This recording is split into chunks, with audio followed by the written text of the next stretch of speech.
homeschool mom of 4, and today I am participating in a mom tag. I was tagged by Claudia over at Faith Through Arrows, and I will link her channel below, and I will also link the playlist for this mom tag. So I am going to be tagging Lisa over at This Pilgrim Life and Kristin at Life More Abundant, and I'll also link their channels below. And I'll just jump right into the questions. So the first question is, how did you meet your spouse? So I met my husband in Spanish class in college, and we did not start dating when we first met. We took class together. We attempted to hang out a couple of times and it didn't work out, and then we lost touch.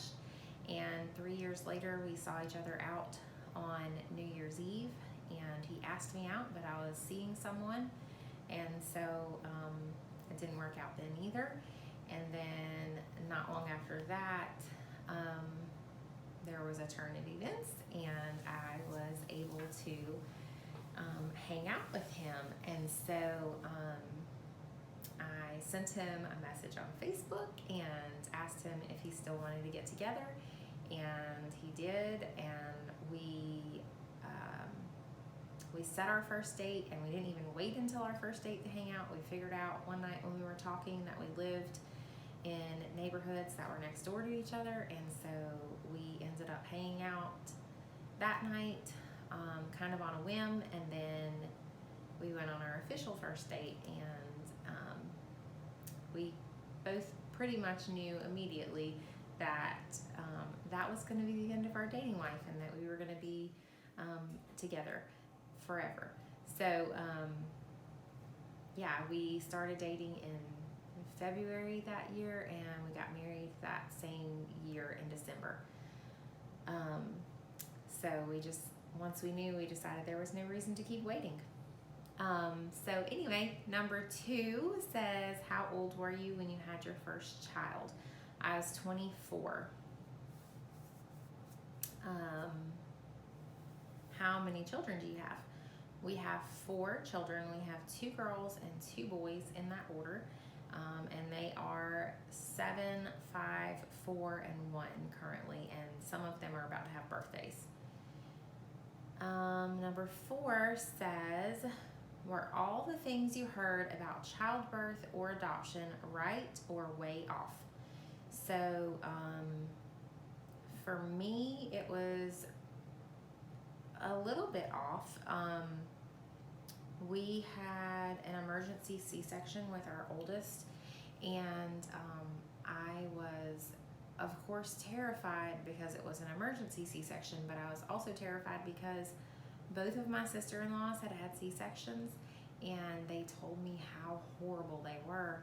And I think for a lot of people they are horrible, but I think that I had such a high expectation of like pain and like just the recovery being awful, that I didn't really think it was that bad, because I had like made it into this big thing in my head. So with her, I didn't think it was that bad. And then with my next one, it wasn't too bad either. Now with my 3rd C-section, I got an infection, and so that kind of drug out the healing process, but it wasn't like bad as far as the pain in comparison to the others. It was about the same. So anyway, I would say that the things that I heard about childbirth were not right on, but maybe that was my own expectations. Number 5 says, the biggest advice that I have for someone that is having a baby or adopting. So I would say keep things simple. When we had our first baby, I thought I needed all the gadgets and all the things and a million outfits and, everything that you believe you need. And we didn't use most of it. And so I have found that with each baby, I have needed less and used less things. Once we had our son, our third child, my kids no longer were in daycare. I was staying home. I started staying home with my kids right before we found out we were expecting him. And so once he was born, I wasn't going to work anymore. And so I didn't even have use for a diaper bag at that point. I do have a bag for my youngest that goes to church with him. But I got to the point where I was nursing, so I didn't have bottles. And so I would put a pack of wipes and a couple of diapers in my purse, and then we would go. I didn't take a bunch of bags with me. I'm really bad at planning snacks though. I don't keep snacks with us all the time, and I should. So I have started trying to keep a box of granola bars or something in the car in case we need them. Something that all the kids can eat. But I just got to the point where I figured we didn't really even need a diaper bag because I carry such a large purse. But you just really don't need every single newfangled gadget that comes out for babies. And a crib, a car seat, maybe a swing if you have room for one, and 15 outfits. Like when they're newborns, 15 outfits, because they spit up a lot and they have poop a lot. But as they get older, you don't even really need that much. Really, I thought I needed so many things and I just really didn't. So that's what I would say. Just keep it really simple. Number 6, was your pregnancy hard or easy? I would say all of my pregnancies were easy. I love being pregnant. I never really fought morning sickness with my third pregnancy. I was really nauseous a lot and tired, but I never actually got sick. And thankfully with him, I was super exhausted, but I was staying home so I could nap. And I didn't take my sleepiness seriously at first with him. And I dozed off at a red light once, and someone had to honk at me to make me go. And that's when I started taking my fatigue seriously with that pregnancy. And so, but overall, I would say they were easy. Number 7, what is the hardest part about parenting? For me, one of those is letting my kids make their own mistakes. I want to keep them safe, and I want to shelter them and protect them, and I know that I need to let them mess up sometimes. So, of course, there's lots of struggles with, behavior and things, like your typical things that you deal with children, but I think just letting them make those mistakes so that they can learn on their own is hard. Okay, number 8 says, what is the most rewarding part of parenting? And that is, for me, watching them develop into the individuals that God designed them to be. Seeing their personalities come out as they get older, and the things that make them tick and the things that they love, and how unique they each are. It's really a lot of fun. And what kind of traits they got from me or from my husband. My oldest really loves organizing things, and she didn't get that from me. She got that from her daddy.